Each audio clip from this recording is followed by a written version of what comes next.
poniendo bastante, cada vez más interesantes. Bueno, por último, pero no, digamos que porque sea el último es con este que cierra, al contrario, muy seguramente nos va a abrir hacia otros temas de discusión. Tenemos a Edmond Castel con su propuesta y su reflexión sobre museos y paisajes culturales, hacia un nuevo paradigma de gestión cultural y justicia espacial. Esa es la pregunta que nos trae hoy también. Algo muy interesante y bueno, que yo creo que también nos invitará a reflexionar en otros caminos. Geógrafo, especialista en gestión del patrimonio de la Universidad de Barcelona. En el campo de la museología, inició su actividad como documentalista en la red de museos del área metropolitana de Barcelona y como investigador del Departamento de Didáctica de Ciencias Sociales de la Universidad de Barcelona. En 1998 impulsó la campaña de preservación de los espacios históricos de la Batalla del Ebro. Posteriormente promovió y dirigió el Museo del Ebro, un museo interdisciplinario de geografía, historia y antropología. En Colombia, entre 2003 y 2007, ejerció como museólogo en el Museo de Desarrollo Urbano del Distrito de Bogotá, la Gobernación de Arauca, el Museo de Arte Colonial y en la Biblioteca Nacional del Ministerio de Cultura de Colombia.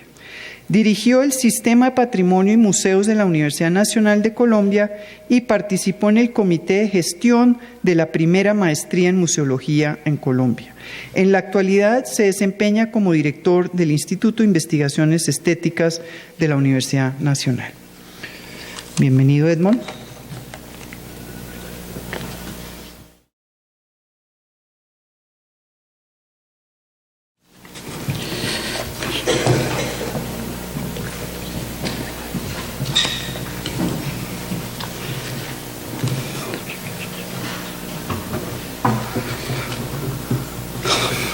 Buenas noches.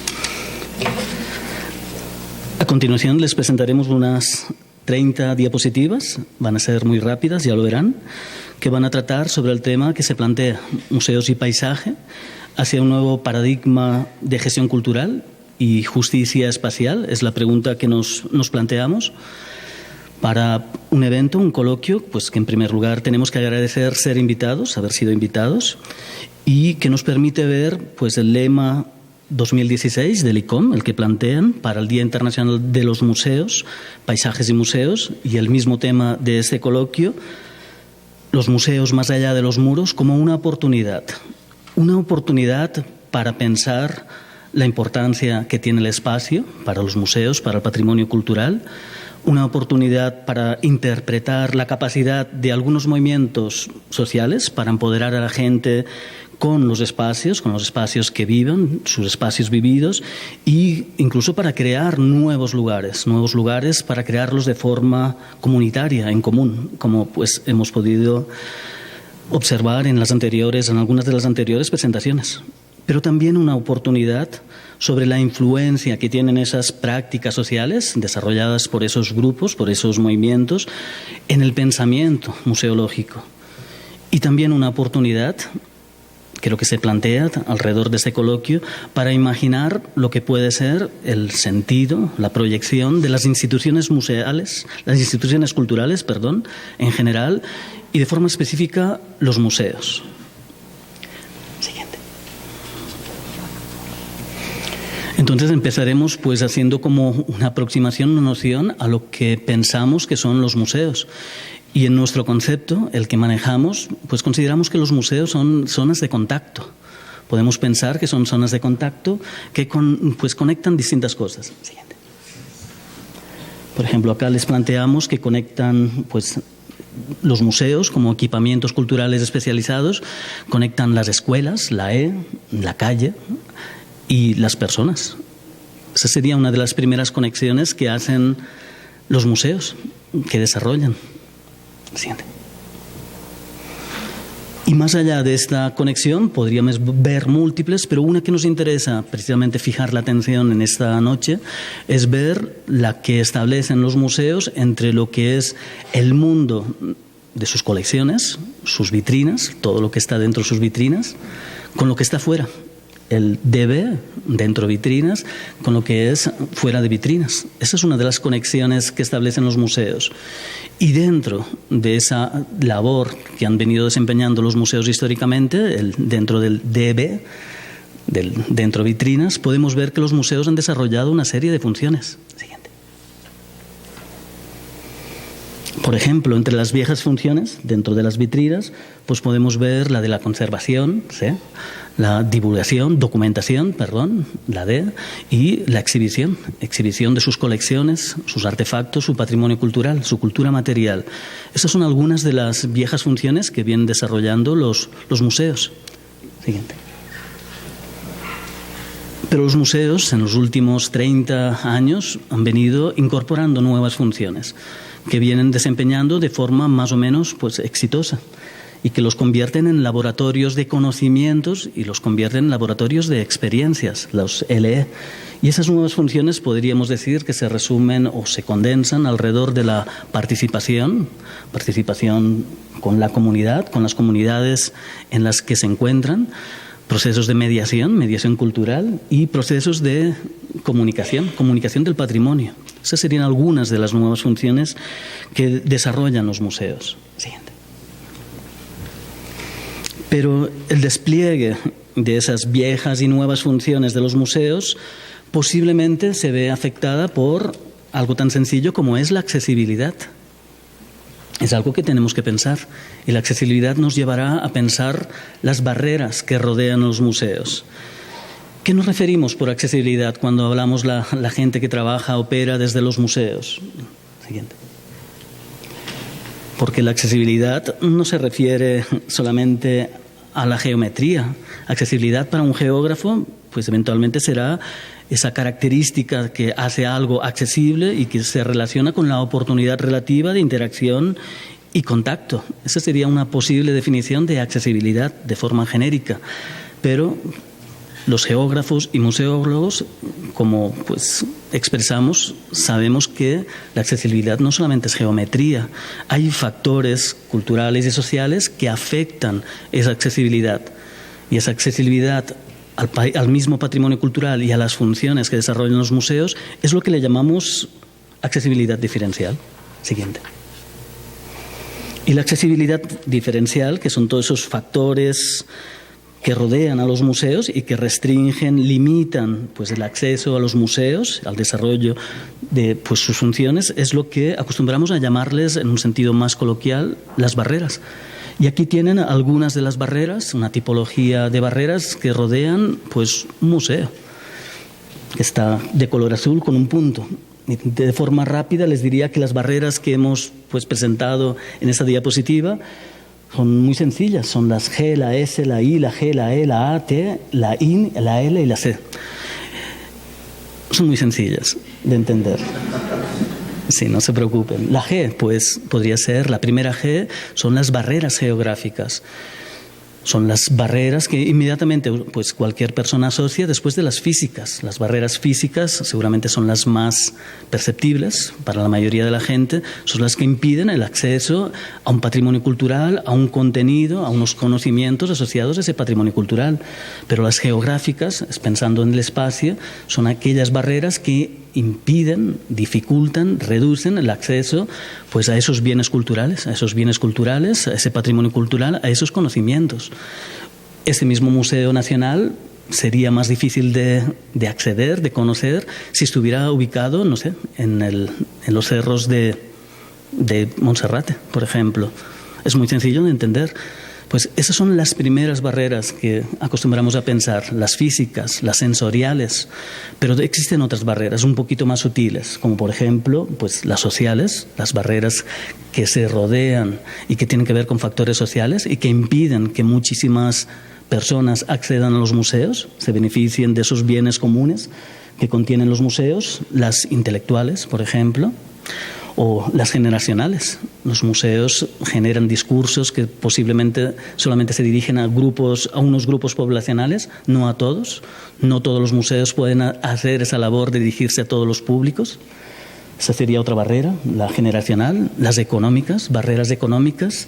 Las barreras actitudinales, que tienen que ver con comportamientos que se relacionan con lo que pensamos, intuimos, percibimos, que son los museos.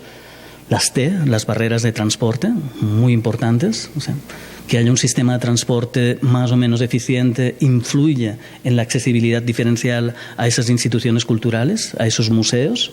Las IN son las barreras de información, por ejemplo.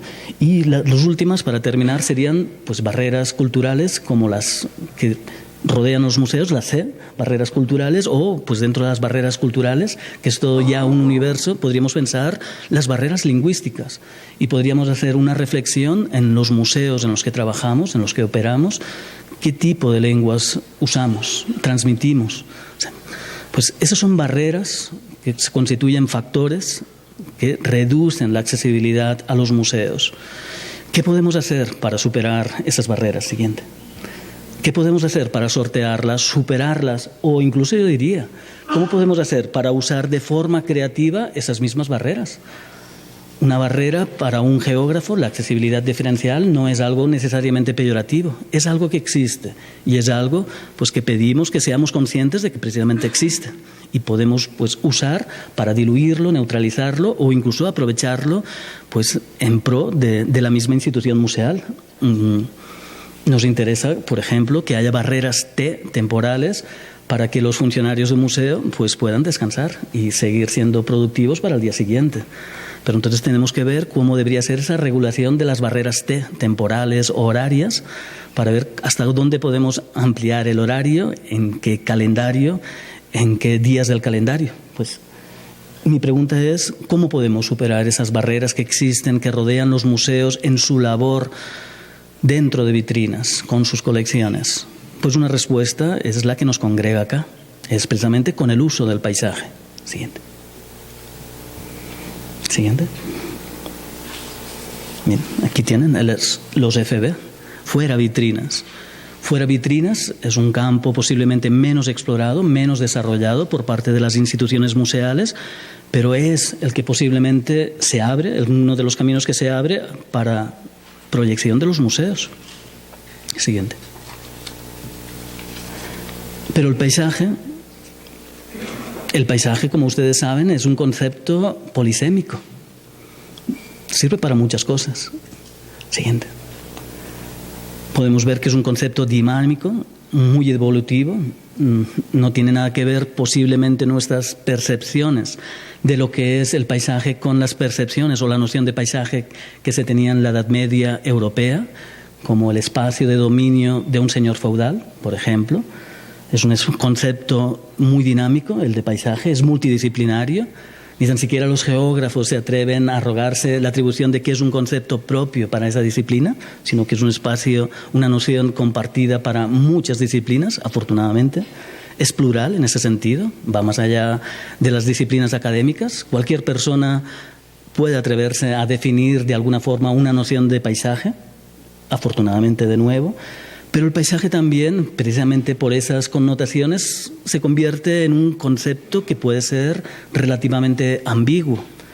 Y en ese sentido, cuando un concepto se convierte pues, en ambiguo, porque sirve para muchas cosas, adquiere un sentido posiblemente perturbador para un académico, porque pues ya posiblemente no sirve para algo que sirve para todo, pues a lo mejor es una palabra comodín, un concepto comodín que no sirve pues para nada, más que para establecer un discurso. Pero los geógrafos y los museólogos sabemos que el concepto de paisaje es muy rico, es muy valioso, porque es un concepto que transmite o permite reflejar una totalidad, tiene un carácter holístico y eso lo hace especialmente valioso para el mundo de los museos, la museología y la gestión del patrimonio cultural, porque nos permite, acorde a esa dimensión holística, tratar de entender todo aquello que es complejo. Y acá me valdré de una definición del director del laboratorio del Centro de Cultura Contemporánea de Barcelona, Juan Unsua, respecto a lo que es complejo. Siguiente. Juan Unsua nos dice, complejo, pues es simplemente aquello que no podemos pensar por partes. Tenemos que pensarlo como una totalidad. A lo mejor tendremos después que dividirlo por partes, pero es un conjunto. Miren, les vamos a presentar un paisaje. Siguiente. Tienen un paisaje. seguramente no se corresponde con esa noción de que un paisaje es el resultado de la acción pues, de sociedades, de comunidades en el espacio, el medio natural que la soportan. Este es un paisaje. ¿Lo identifican? ¿No? Porque usted es estudiante de la Universidad Nacional.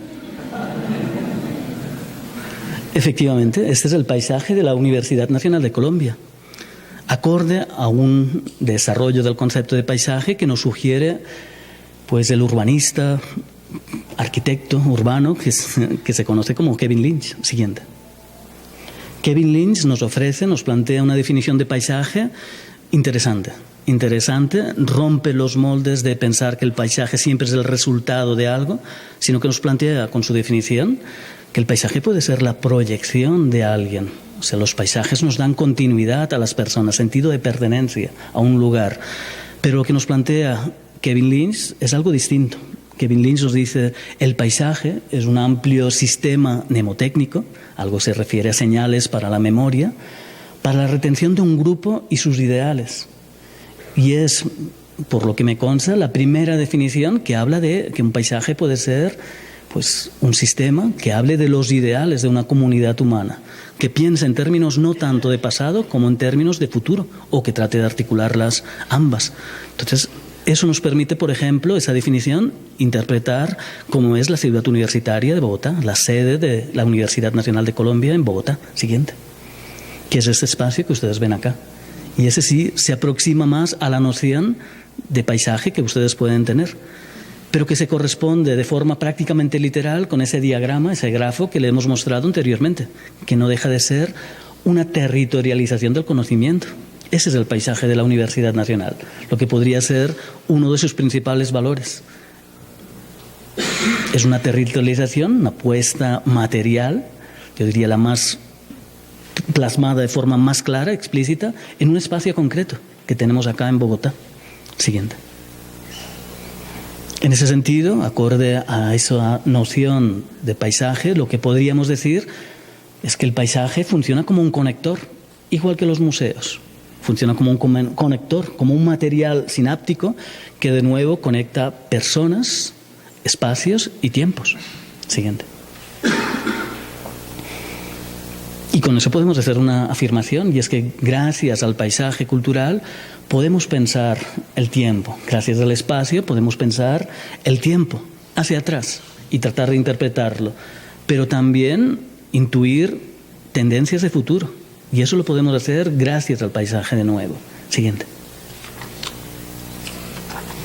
Y acá yo creo que es de mucha utilidad pues tratar de entender o interpretar lo que sucede entre los museos y algunos movimientos sociales a nivel global, que nos muestran pues la necesidad que en estos momentos se da en el mundo de los museos, dentro de la museología y la gestión del patrimonio cultural, de pensar posibles nuevos escenarios de patrimonio cultural, de gestión del patrimonio cultural.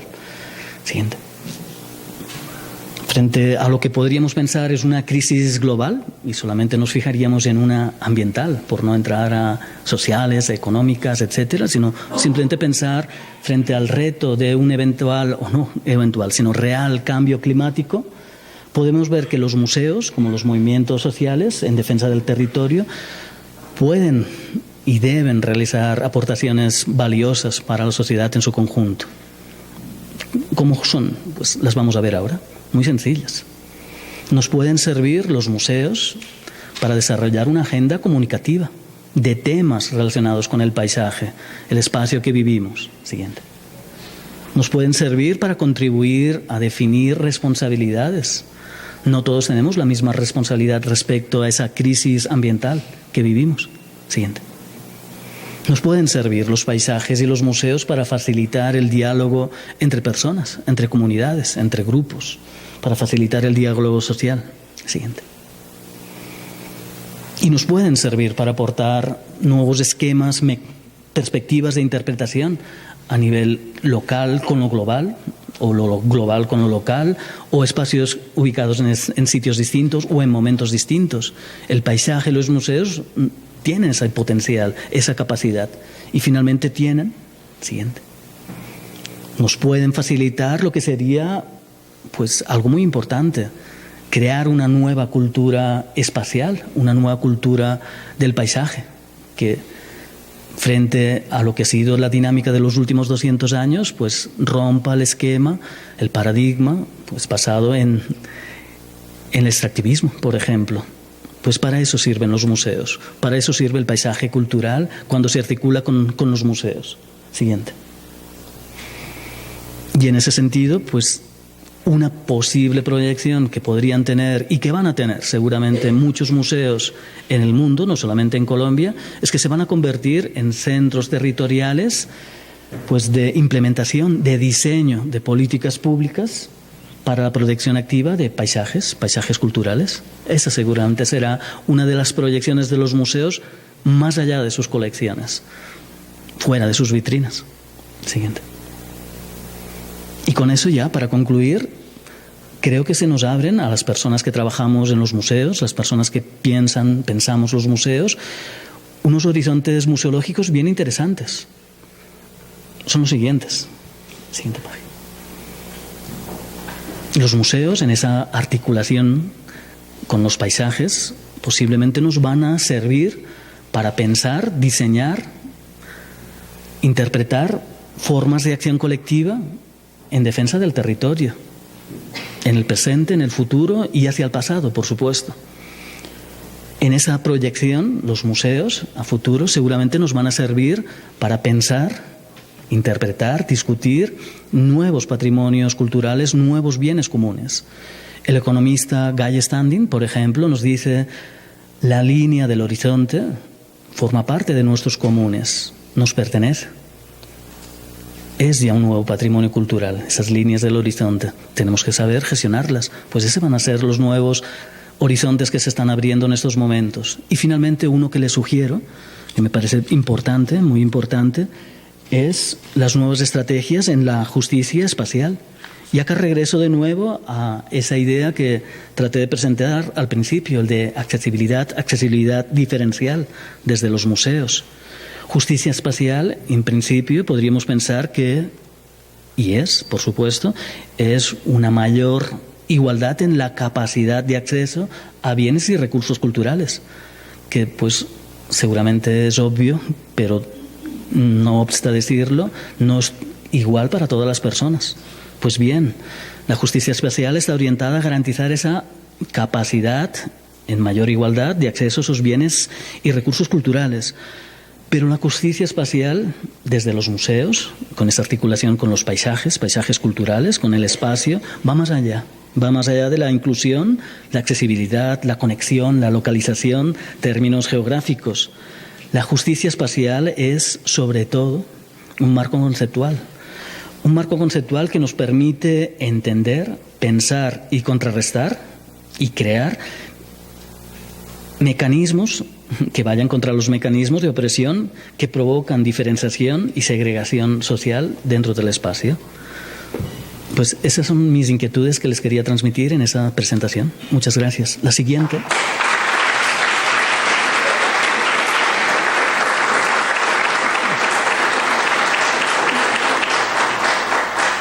Gracias. Si a alguien le interesa, pues a través del perfil de Twitter, siguiendo esos perfiles, puede solicitar representación si considera que le puede servir y se lo remitiríamos a vuelta de la solicitud. Final.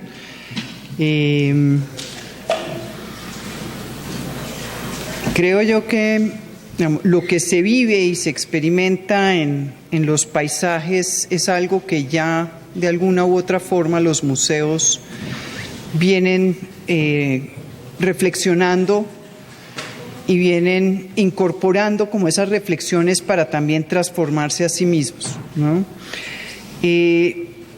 De lo que uno puede concluir de muchas de todas las intervenciones yo encontré esa pequeña definición en un autor que decía: los paisajes son un entre. Pero bueno, un entre suena muy raro, entonces yo lo dije como: los paisajes son un inter. Los paisajes son interculturales, son de intercambio, son de interacción, son interdisciplinarios y son intersubjetivos. Es decir, todas esas acciones, todas esas experiencias y vivencias suceden día a día en los paisajes. Y es algo que los museos también vienen incorporando dentro de sus museos, pero que ahora, y como lo plantea Edmond Castell, ahora hay que buscar cómo también participar para que eso que sucede en el paisaje se conserve en la medida en que pueda ser un espacio, estos paisajes puedan ser espacios en donde todos tenemos acceso a ellos, en donde todos podemos opinar sobre ellos y en donde todos podemos defenderlos. Y eso también me lleva como una última reflexión, y en algunos trabajos que alguna vez hicimos en la maestría de Patrimonio Cultural y Territorio, que desafortunadamente era en la Javeriana y esa sí murió. Uno de los temas que siempre discutíamos también con los estudiantes es el tema de la gobernanza territorial, ¿no? Es un tema preocupante porque es un tema en que, claro, vivimos y experimentamos el paisaje o la gente y vemos la ruralidad o los espacios urbanos, y muchas veces no caemos en cuenta de cómo se está ordenando y manejando ese espacio, los esquemas de ordenamiento territorial o planes básicos de ordenamiento territorial, y si no, el POT de Bogotá o el POT de otras grandes ciudades. ¿Cuántas veces participamos nosotros o tenemos idea de participar en esa formulación? Ahora vienen las actualizaciones de esos ordenamientos territoriales en el país. ¿Cuántos participan? ¿Quiénes tienen derecho a, supuestamente, según la legislación, todos podemos participar y opinar sobre cómo queremos ese territorio? ¿Qué queremos? ¿Qué necesitamos? ¿Qué buscamos defender? ¿Qué buscamos patrimonializar? ¿Qué buscamos cambiar de uso de suelo? ¿Queremos o no, que es la gran protesta y que es inevitable, queremos o no minería? Es decir, son muchos los temas que hay sobre gobernanza territorial, y pues posiblemente también los museos puedan ser un espacio en que también se salga a reflexionar, a que los visitantes del museo, como alguien ahora hace una pregunta, no sean solo pasivos o anónimos, sino que se conviertan en agentes activos de ese paisaje, ¿sí? Que sepan cuáles son sus derechos y cuáles son sus formas de participar en ese ordenamiento y en ese futuro del paisaje.